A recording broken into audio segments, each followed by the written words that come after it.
جب وہاں دیکھتے ہیں بارڈر کے اس جانب کہ وہاں پر لوگ کیسے خوشحال زندگی گزار رہے ہیں، جناب نامعلوم صاحب آپ کی یہ جو سوچ ہے یہ آپ کو لے ڈوبے گی، اور وہاں پر آپ کو خوب اندازہ ہے یہ تو پنجاب میں یا یہاں پر اسلام آباد ہے، ان بیچارے پولیس کے سپاہیوں کے ساتھ میری بھی ہمدردی ہے، ان فوجیوں کے ساتھ میری بھی ہمدردی ہے، کیونکہ ان کی روزی روٹی یہی لگی ہوئی ہے، ان کی ڈیوٹی ہے کہ وہ ہمارے اوپر لاٹھی چارج کریں گے، ان کی ڈیوٹی ہے ان منشیان کی ہو کہ وہ ہمارے خلاف پرچے درج کریں گے۔ اس وقت میرے ہر ایک MNA کے خلاف 40 50 پرچے درج کیے ہو چکے ہیں، لیکن مجھے پتہ ہے میرے ان کے ساتھ ہمدردی ہے، کیوں ان کے اس کے علاوہ ان کے رزق کا کوئی اور چارہ نہیں ہے، یہ یہی کریں گے۔ لیکن نامعلوم صاحب مجھے آپ معلوم ہے، اس ساری قوم کو آپ معلوم ہے کہ آپ ہی کی وجہ سے ساری قوم اس وقت تکلیف میں ہے، اور بے ادبی معاف، میں اگر نام لوں تو میں غدار ہوں گا، میں اگر ذکر کروں آپ نامعلوم صاحب آپ کا تو پھر میں غدار ہو جاؤں گا۔ مجھے پتہ ہے میں بے بس ہوں، لیکن واللہ اگر بس چلے پھر میں آپ سے ایک ایک بات کا انتقام لوں گا انشاءاللہ۔ میں بے بس ہوں،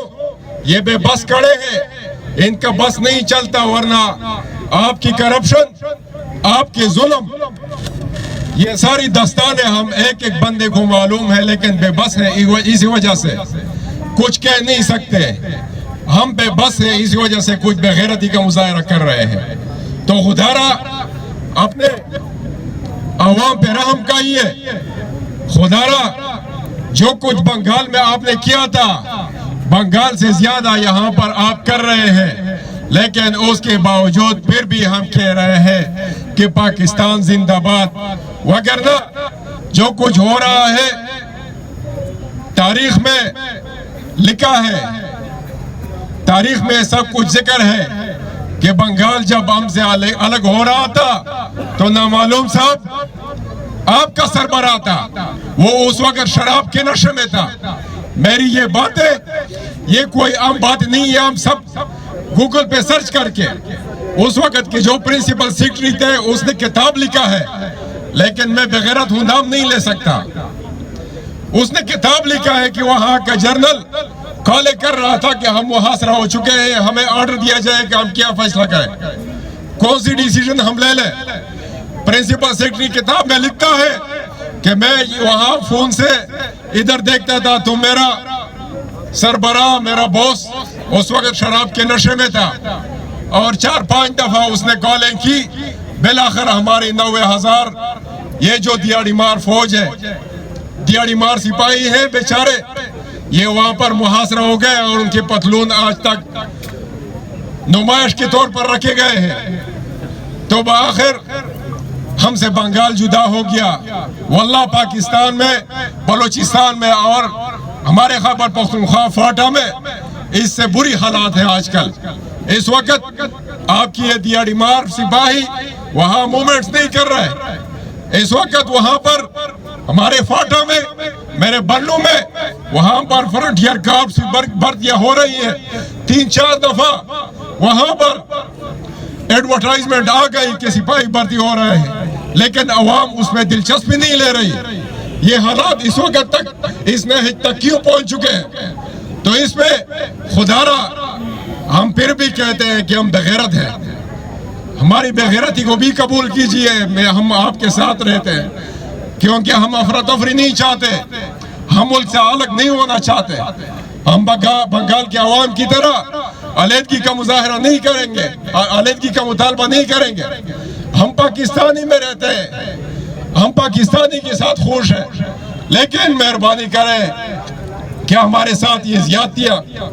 عوام کے ساتھ یہ زیادتیاں مزید بند کریں، اور یہ جو سریا آپ کے گردن میں ہے، یہ ایک دن آئے گا کہ آپ کے گردن سے یہ سریا خود بخود نکلے گا انشاءاللہ تعالی۔ تو میں پھر بھی یہی مطالبہ دہراتا ہوں کہ یہ جو گیم شروع ہے، یہ کوئی گمشدگی نہیں ہے، یہ اغوائی کی ہے، اور جو لوگ اسے اغوا کر رہے ہیں، میں پھر بھی کہتا ہوں کہ میں بغیرت ہوں، اس کا نام نہیں لے سکتا، بغیرت کی وجہ سے نام نہیں لے سکتا۔ یہ جو نامعلوم تو ہے، خدا را قوم پہ رحم فرمائے اور پاکستان پہ مزید امن لے آئے۔ میں اسی کے ساتھ، انہی گزارشات کے ساتھ اپنی بات ختم کرنا چاہتا ہوں، اور ساتھ ساتھ یہ کہ اللہ پاک نے فرمایا ہے، قرآن مجید میں اللہ پاک فرماتے ہیں کہ میں اس قوم کی تقدیر تب تک تبدیل نہیں کرتا جب تک وہ قوم خود ہی اپنے تقدیر بدلنے کے لیے خود نہ نکلے اور عزم اور کسرت نہ کرے۔ تو ہمیں خود نکلنا پڑے گا، اس کے بعد ہماری قوم میں تبدیلی آئے گی اور ملک میں تبدیلی آئے گی، ورنہ اسی طرح ان مظالم کا سامنا ہم کریں گے۔ اللہ پاک ہمارا حامی اور ناصر ہو، اور پھر بھی ساری مظالم کے باوجود پھر بھی میں نعرہ لگاتا ہوں کہ پاکستان